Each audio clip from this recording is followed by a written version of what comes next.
Keshari chapter 2 নিয়ে এবার 2 নিয়ে তুমুল বিতর্ক। বাঙালি স্বাধীনতার সেখানে অপমান করা হয়েছে, ক্ষুদিরাম বসু সহ বাঙালি স্বাধীনতা সংগ্রামীদের অপমান। রাজু ছায়া মঞ্চে প্রতিবাদে গর্জে উঠল বাংলা পক্ষ। সম্প্রতি কেশরী চ্যাপ্টার 2 নামের একটি বলিউড হিন্দি সিনেমায় ভারতের স্বাধীনতা সংগ্রামীদের সশস্ত্র সংগ্রামের উজ্জ্বল ইতিহাস তথা বীর বাঙালি স্বাধীনতা সংগ্রামীদের পরিচয় এবং ভূমিকা বিকৃত করে এক মনগড়া মিথ্যা ইতিহাস তুলে ধরার অভিযোগ উঠেছে।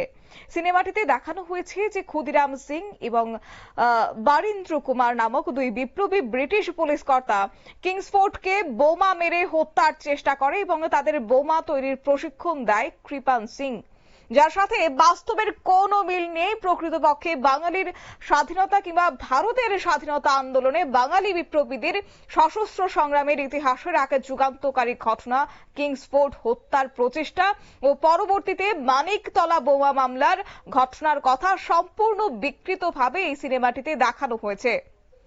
সশস্ত্র সংগ্রামের লক্ষ্যে কলকাতার মানিকতলার যুগান্তর গুপ্ত সমিতিতে অরবিন্দ ঘোষের নেতৃত্বে বোমা তৈরির কর্মশালা গড়ে ওঠে। ইউরোপ থেকে বোমা তৈরি শিখে এসে এখানে বোমা তৈরি করে বিপ্লবীদের সরবরাহ করতেন হেমচন্দ্র কানুনগো, এবং যিনি বলিউডের দৌলতে হয়েছেন কৃপান সিং। এই গুপ্ত সমিতির পক্ষে ক্ষুদিরাম বসু ও প্রফুল্ল চাকি কিংসফোর্ডকে বোমা নিক্ষেপ করে হত্যার চেষ্টা করেন। মেদিনীপুরের বীর বাঙালি কিশোর ক্ষুদিরাম বসুর পদবী সিনেমায় হয়েছে সিং। অন্যদিকে প্রফুল্ল চাকুরি নামের মুছে গেছে, শোনা গেছে জনৈক বারিন্দর কুমারের নাম, যা কোনো ইতিহাস সচেতন ব্যক্তি বলতে পারবেন এই নাম আসলে মানিকতলা বোমা মামলার অন্যতম অভিযুক্ত ও পরবর্তীতে আন্দামানে দ্বীপান্তরিত বারিন্দ্র ঘোষের, যিনি সম্পর্কে অরবিন্দ ঘোষের ভাই। এই মানিকতলা বোমা মামলায় বিপ্লবীদের পক্ষে কোর্টে আইনি লড়াই করেন আরেক মহান বাঙালি স্বাধীনতা সংগ্রামী দেশবন্ধু চিত্তরঞ্জন দাস। এই গৌরবজনক অধ্যায় সম্পূর্ণভাবে বিকৃত করা হয়েছে, যা বাঙালি জাতি তথা ভারতের স্বাধীনতা আন্দোলনের প্রতি চূড়ান্ত অবমাননা। এই নিয়ে ক্ষোভ উগরে দেওয়া হয়েছে। এই বিকৃতির বিরুদ্ধে বাঙালির ক্ষোভের প্রকাশ দেখা গেছে সামাজিক মাধ্যমে। বাংলার মুখ্যমন্ত্রী থেকে শুরু করে সংস্কৃতি জগতের নানান ব্যক্তিত্ব এই ইতিহাস তথা মহান স্বাধীনতা সংগ্রামীদের নাম বিকৃতির বিরুদ্ধে সরব হয়েছেন। ভারতীয় বাঙালির জাতীয় সংগঠন বাংলার পক্ষ সরব হয়েছে। আজ তারা পথে নেমে প্রতিবাদ করেছে কলকাতার বাংলা একাডেমি সংলগ্ন রানু ছায়া মঞ্চে। কি রয়েছে প্রতিবাদী এই সভায়, শুনুন।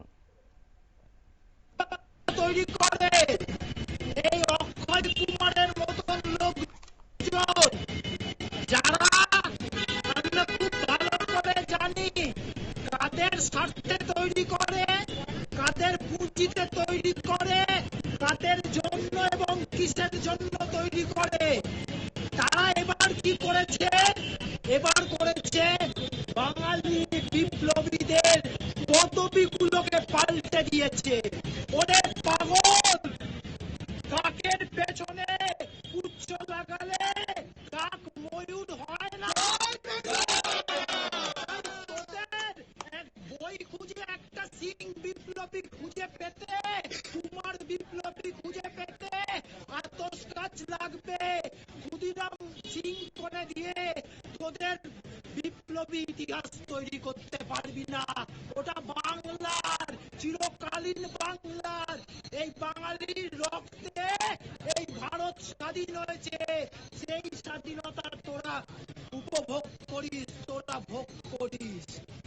আজকে যখন আমরা দেখলাম এই যে সেন্সর বোর্ড, যার উপরে বসে আছে প্রসূন যোশী বলে এক ভদ্রলোক, এই প্রসূন যোশীর ইতিহাসও আমরা জানি।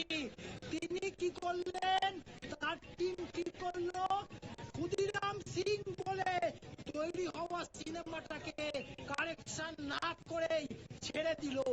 আসলে এটা কোনো আলাদা টুকরো ঘটনা নয়।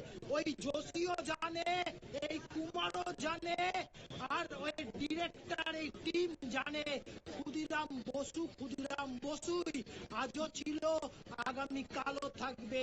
শত সহস্র বছর যতদিন বাঙালি এই পৃথিবীতে, বাঙালি জাতিটা থাকবে, ততদিন থাকবে।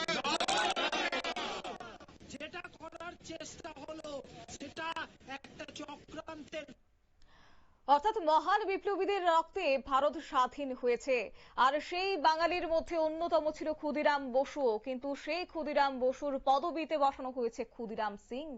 অবাক করার বিষয়, সেখানে ভারতীয় স্বাধীনতা সংগ্রামীদের অবমাননা করা হয়েছে বলে আজ বাংলা পক্ষের দাবি। অবশ্য এই বিষয় নিয়ে সরব হয়েছেন তারা। বাংলা পক্ষ সাংগঠনিক সম্পাদক কৌশিক মাইতি তিনি বলেছেন, কেশরী 2 সিনেমার মুখ্য অভিনেতা অক্ষয় কুমার তিনি কাদের স্বার্থে বিকৃত ইতিহাস প্রচার করে সিনেমা তৈরি করেন, এটা আমাদের সকলের জানা। এবং সেই সঙ্গে তিনি এও বলেন যে বিজেপি ও বলিউডের উদ্দেশ্যে বাঙালিদের গৌরবজনক বীরত্বের ইতিহাস মুছে দেওয়া, সেই উদ্দেশ্যেই বারবার এই ধরনের ঘটনা দেখা যাচ্ছে। বলিউড এর আগেও অভয় 2 এর সিরিজে বীর শহীদ ক্ষুদিরাম বসুকে ক্রিমিনাল জঙ্গি হিসেবে দেখিয়েছিল। বাংলা পক্ষ তখন G5 কে লিগ্যাল নোটিশ দিয়েছিল এবং সল্ট লেকে G5 এর অফিসে বিক্ষোভ দেখিয়েছিল। পরবর্তীতে G5 ক্ষমা চেয়ে সেই অংশ বাদ দিতে বাধ্য হয়েছে। শীর্ষ পরিষদ সদস্য অরিন্দম চট্টোপাধ্যায় তিনি বলেছেন যে যতক্ষণ না পর্যন্ত কেশরী 2 সিনেমায় নির্মাতারা ক্ষমা না চায়, বাংলা পক্ষ লড়াই চলবে। ক্ষমা চেয়ে এই দৃশ্য বাদ দিতে হবে। বাঙালি বিদ্বেষে কিভাবে ক্ষমা চাওয়াতে হয় সেটা বাংলা পক্ষ ভালো করে জানে। এবং সেই সঙ্গে তিনি এও বলেন, শীর্ষ পরিষদ সদস্য সৌম্যকান্তের ভাষায় গোড়াই তিনি বলেন ক্ষুদিরাম বসুকে অপমান মানে বাঙালিকে অপমান, প্রফুল্ল চাকিকে অপমান মানে বাঙালিকে অপমান, বীর বিপ্লবী বারিন ঘোষদের অপমানের বিরুদ্ধে এই লড়াই চলছে।